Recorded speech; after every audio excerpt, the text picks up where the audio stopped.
You can let us know how you feel 24/7, 365. Email us at areyoukkiddingme@700ESPN.com.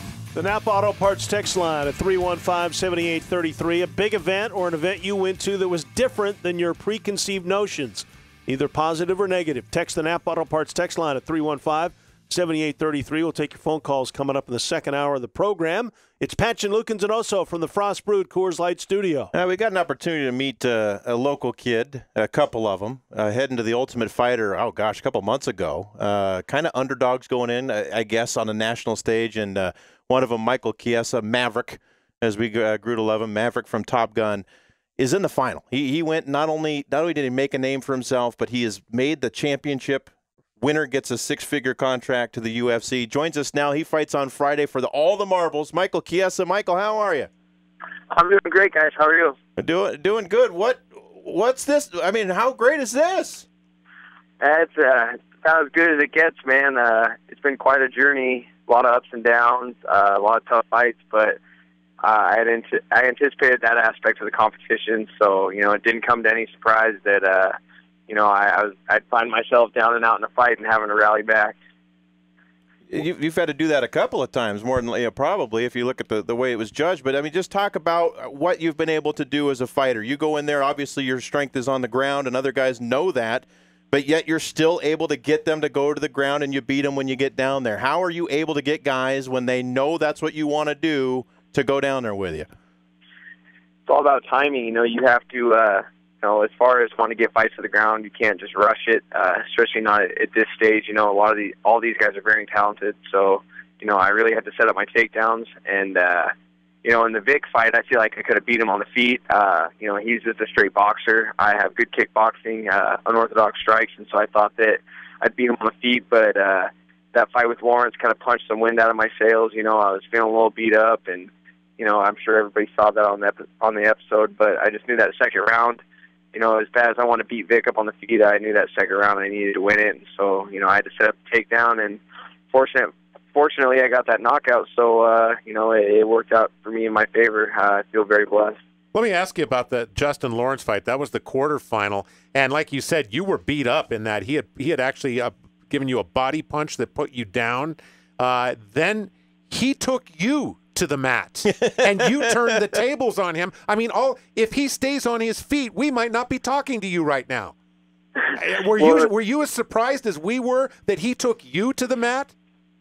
I caught Justin with a really good left hand in the second round before he dropped me with the body punch, and of course he caught me in the body, and he caught me in a pretty good spot. I hurt my ribs my fight to get into the house.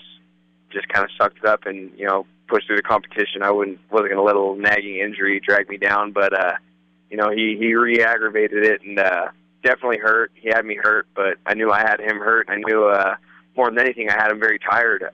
He's a very talented striker, and we spent some time fighting on the floor in that first round, and I just really think that wore him out. I just stayed busy on bottom. You always have to stay active in a fight in any position, whether it's offense or defense. You just have to stay active. And I wasn't surprised at all that he took me down. I threw a big knee, and he sees the opportunity to take me down. Justin is also a talented wrestler. They've neglected to mention that on the show. He did wrestle in college. He was I think he was a 2 or 3 time state placer in Missouri. Missouri's a very tough state. So wrestling is also an instinctive thing for him, and I gave him an opportunity to take me down, and I just took advantage of it and just put it in my favor. Michael Chiesa joining us from the Ultimate Fighter will fight for the championship and a UFC contract coming up this weekend. Michael, I don't really want to know much about what's gone on in the ring. I want to know about being sequestered in a house where you don't have a cell phone, you don't have internet, you don't have email, you don't have texting. How does that play mentally on what you guys are trying to do when basically you're almost in Marine Corps boot camp? It's every guy in the house would agree with me. It's definitely tough.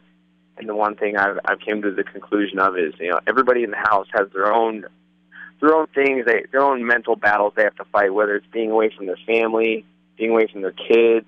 There's something about being in that house where you're having to fight a mental battle. And, everything there has a shelf life. There's very few things you can do to entertain yourself. You got like pool tables and things of that sort, but everything has a shelf life. So when that gets old, you're only left with either talking to people or doing a lot of thinking, and that's basically all you have to entertain yourself is your own thoughts. And a lot of people logged a lot of things in journals. Wrote about their training, wrote about guys they could be fighting, just wrote day-to-day journals, just things to get you through the day. But man, I tell you, it was not easy.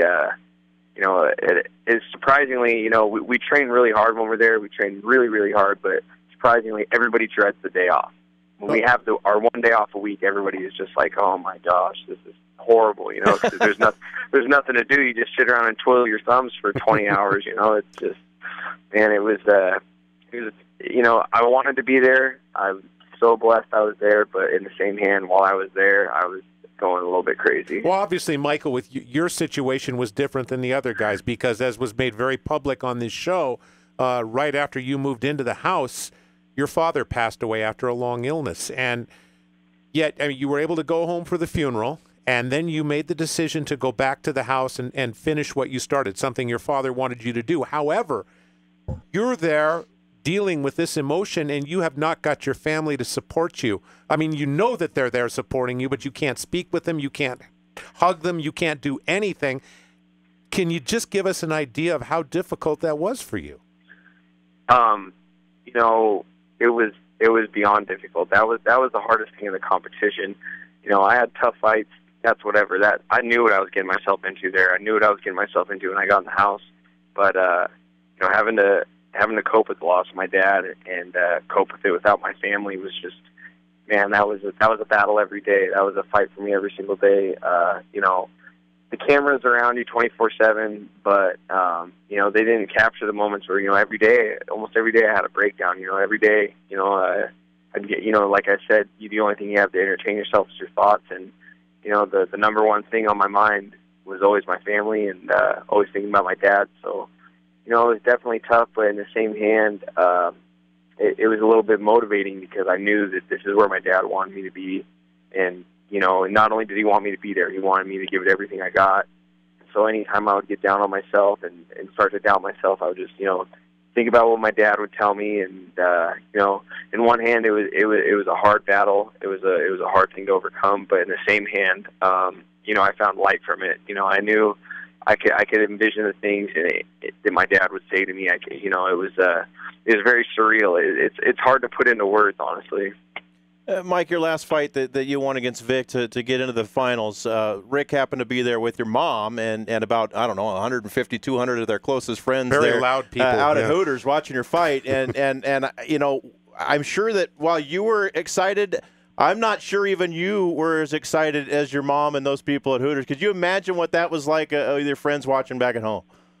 Oh, man, I can only imagine. When I got out of the house, obviously I got a hold of my family first, and then I started getting a hold of my friends, and that's what everybody said, is that place was just rocking. It was just going crazy, and then my mom was super excited I won, and she has a very tough time watching me fight, and I don't blame her. Nobody wants to see their kids get beat up for a living, so I know that it's hard for her to watch, but it was awesome to find out that she was very happy that I won. So, just to hear that I got, so much support back home, it just means the world to me, man. Like, it's just, it's extra motivation to push yourself and gives you extra appreciation for what you do. Obviously, since you're talking to us, you got your cell phone back. What was it like? What was it like to get life back? What was the first thing you did? First thing I did was talk to my mom, and I talked to my sister. And then, of course, I had to sift through the Facebook and Twitter and all that stuff, a lot of things to catch up on. Going through, like, the MMA websites, catching up on the news I missed.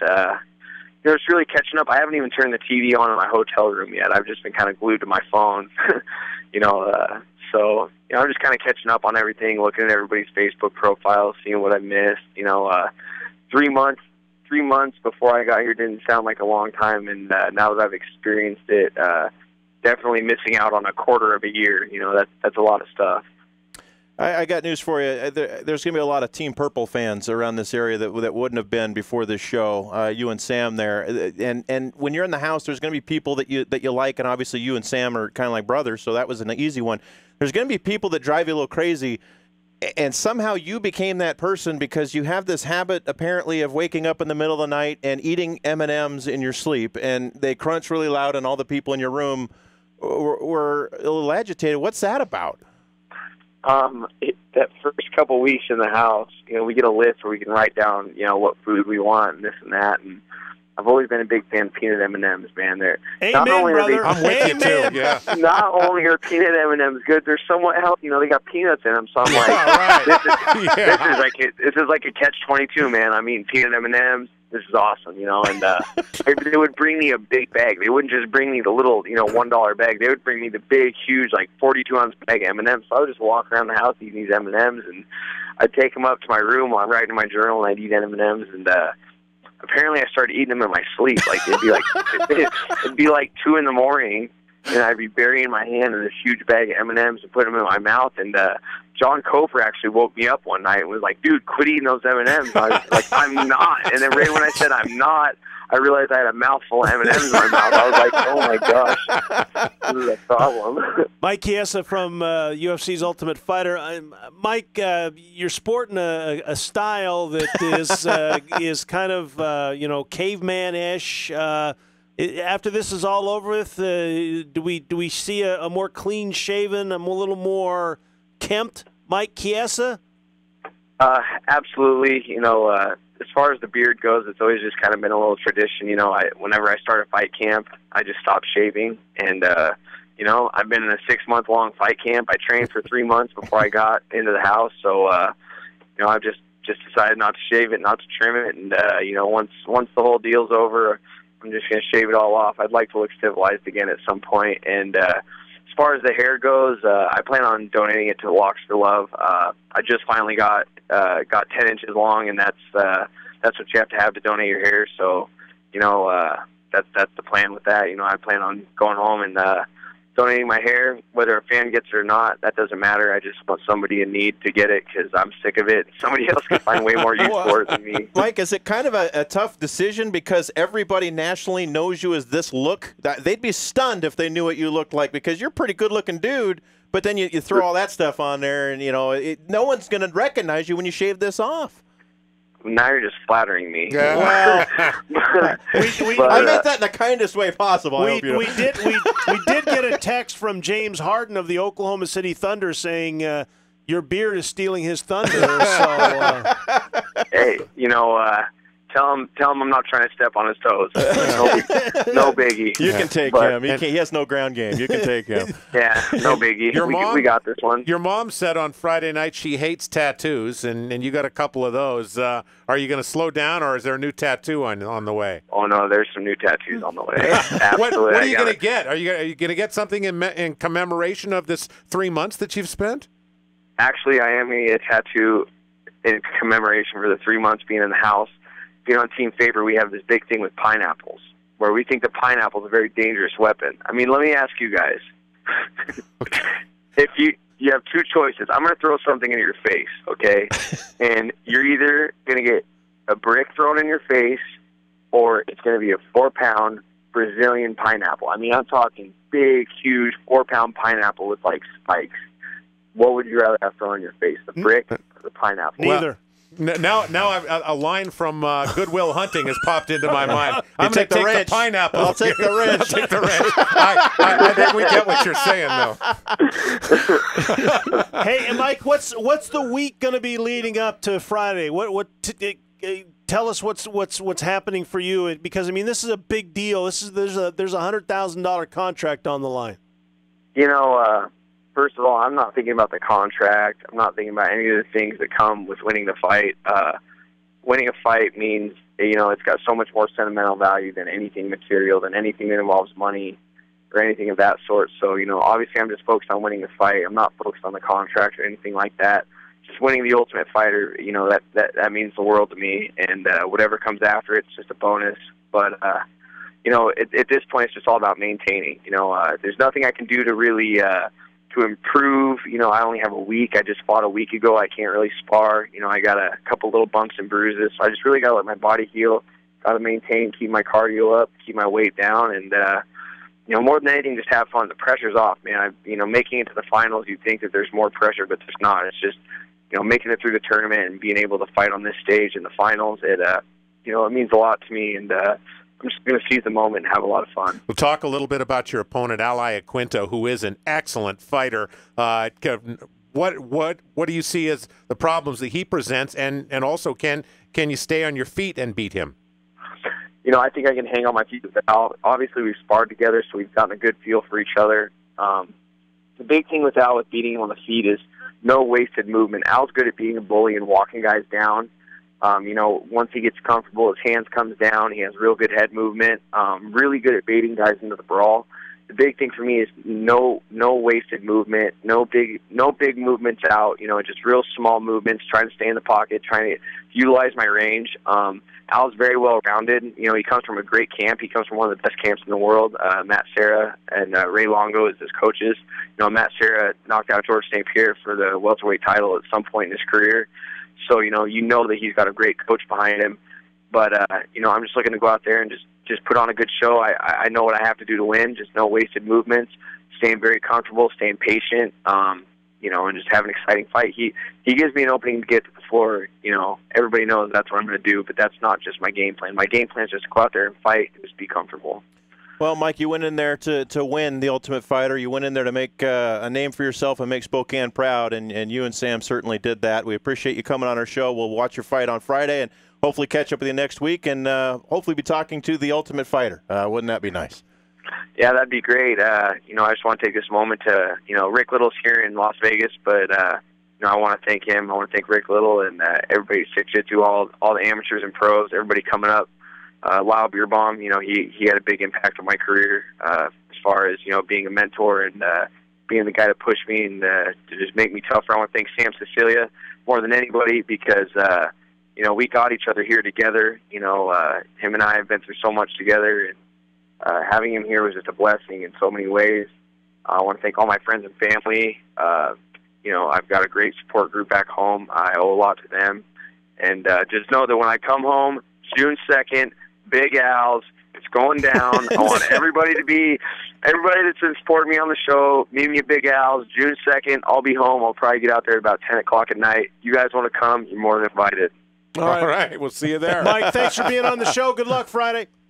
Hey, thanks, guys. I appreciate it. All right, that is Mike Chiesa, part of the UFC's Ultimate Fighter, fighting for the championship coming up